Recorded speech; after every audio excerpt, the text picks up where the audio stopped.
अस्सलाम वालेकुम बेटे जी, कैसे हैं आप सब? उम्मीद है खैरियत से होंगे। अच्छा जी, आज हम लोगों ने करना है एलिमेंट्री लीनियर अलजेब्रा की एक्सरसाइज 7.1 है, जिसके इंपॉर्टेंट क्वेश्चन 1 से 4 तक आ रहे हैं और टॉपिक इसके अंदर आ रहा है ऑर्थोगोनल मैट्रिसेस का।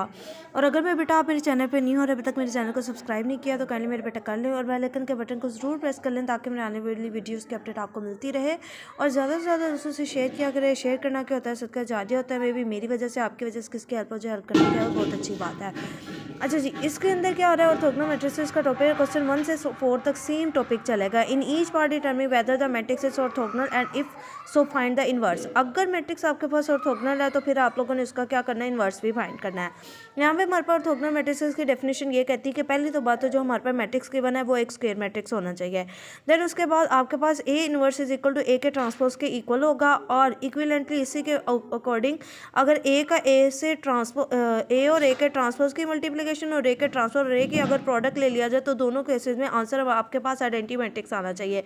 अगर ये वाली कंडीशन सेटिस्फाई हो जाती है तो फिर हम लोग लिख देते हैं कि ए का इनवर्स ए के ट्रांसपोज के इक्वल है। तो ये चीज़ आप लोगों ने अपने रजिस्टर पे या जहाँ पे भी आप नोट करने बैठे हुए हैं, ये समझ रही है, वहाँ पे आप लोगों ने ये की पॉइंट के तौर पे अपने साथ लिख लेना है। जैसे इसके पहले क्वेश्चन के अंदर हमें एक मैट्रिक्स गिवन है। इस मैट्रिक्स के अंदर हमारे पास एलिमेंट्स है 1 0 0 -1। पहले तो बात हम लोगों ने इसका क्या लेना है, इस कंडीशन को सेटिस्फाई कर इसका ट्रांसपोज ले लेना है। ट्रांसपोज लेते हुए क्या करते हैं, रोज़ को कॉलम में और कॉलम को रोज़ में चेंज कर देते हैं। तो ये देखिए 1 0 था तो इसको मैं 1 0 ऐसे लिख दिया और इसका जब ट्रांसपोज लेंगे ना तो हमारे पास ये वाली जो रो है ये कॉलम में चेंज हो जाएगी और ये वाली जो रो है ये भी कॉलम में चेंज हो जाएगी। तो ये हमारे पास 1 0 और 0 1 की फॉर्म -1 की फॉर्म बन जाएगी।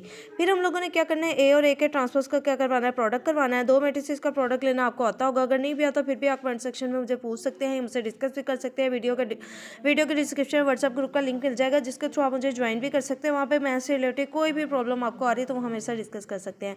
अच्छा जी, यहाँ पर हम लोगों ने दो मैट्रिसेस का प्रोडक्ट क्या करना होता है, फर्स्ट रो को लेना होता है और फर्स्ट कॉलम से मल्टीप्लाई करवाना होता है। 1 को 1 से मल्टीप्लाई करवाया, फिर प्लस का साइन आता है सेंटर में, 0 को 0 से, देखे रो और एक कॉलम।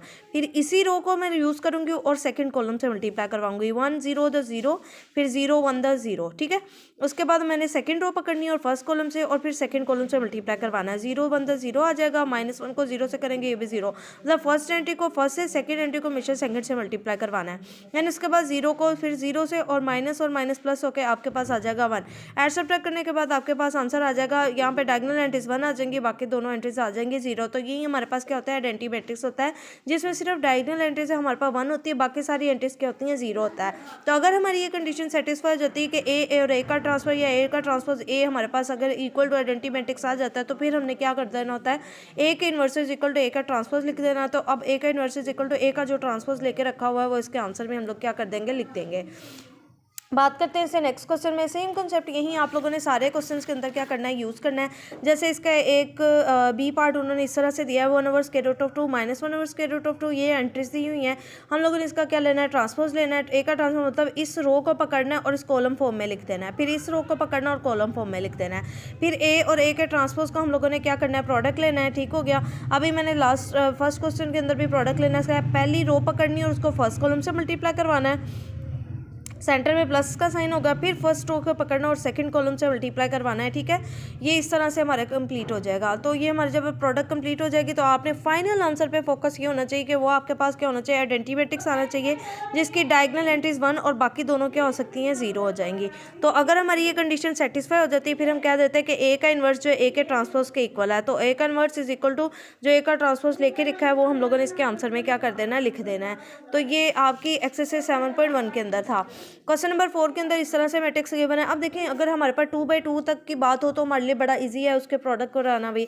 अगर हमारे पास इस तरह से